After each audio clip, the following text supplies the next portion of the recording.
Hello students, इस video में हम लोग पढ़ने वाले हैं चैप्टर 5 अर्थमेटिक प्रोग्रेशन को, जहां सबसे पहले हम लोग इंट्रोडक्शन, फिर आपका general term of an AP, sum of first n term, ठीक है। ये दोनों जो रहेगा वो आपका मेन है। फिर कुछ क्वेश्चंस देख लेंगे। तो जनरली दोस्तों एपी जो होता है वो A1, A2, A3, A4 dot dot dot और nth टर्म तक जाता है, ठीक है। इस सीक्वेंस में रहेगा, इस सीरीज में रहेगा आपका एपी।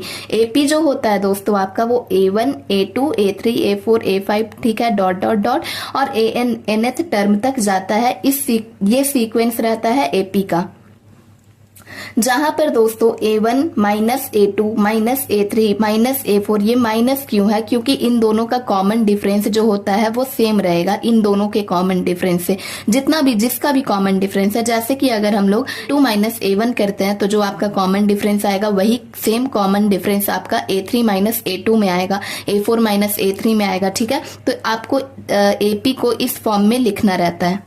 जहां पर ए होता है दोस्तों वो आपका फर्स्ट टर्म है, first term of an AP.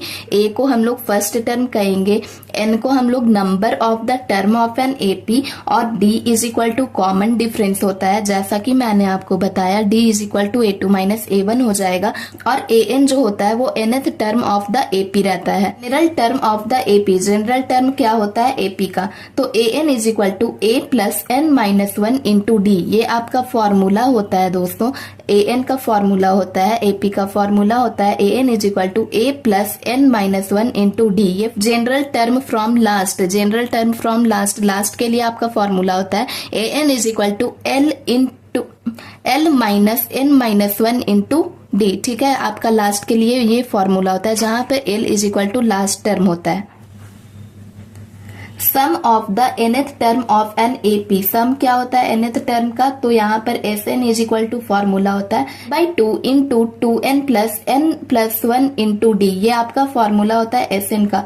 और एक और फॉर्मूला होता है आपका Sn is equal to n/2 into इनका n/2 into A plus an, जहां पर A फर्स्ट टर्म है और an जो है वो nth टर्म ऑफ एपी है। तो यहाँ पर क्वेश्चन में आपको बोला गया है right the first 3 term of sequence, ठीक है। इसका फर्स्ट 3 सीक्वेंस आपको लिखना है। तो थर्ड टर्म बोला है दोस्तों, तो n के जगह पे पहले 1, फिर n के जगह पे 2 और n के जगह पे 3 को हमको पुट करना होगा। तो A1 is equal to 3 into 1 plus 2 is equal to 5, A2 is equal to 3 into 2 plus 2, मतलब कि यहाँ पर आ गया आपका, ठीक है, 8।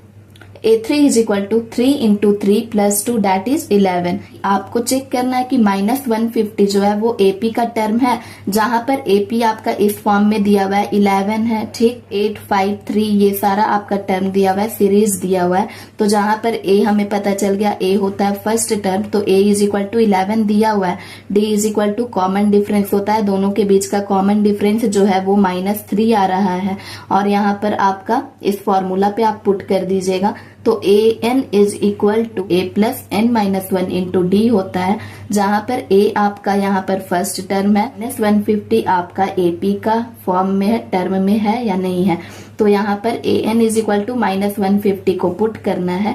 उसके बाद आप फॉर्मूला पे पुट कीजिएगा दोस्तों, तो आपका n इज इक्वल टू 64/3 आता है। तो जहां पर हम एक बात आपको बता दें कि जो एपी रहता है वो आपका फ्रैक्शन के फॉर्म में नहीं रहता है, ठीक है।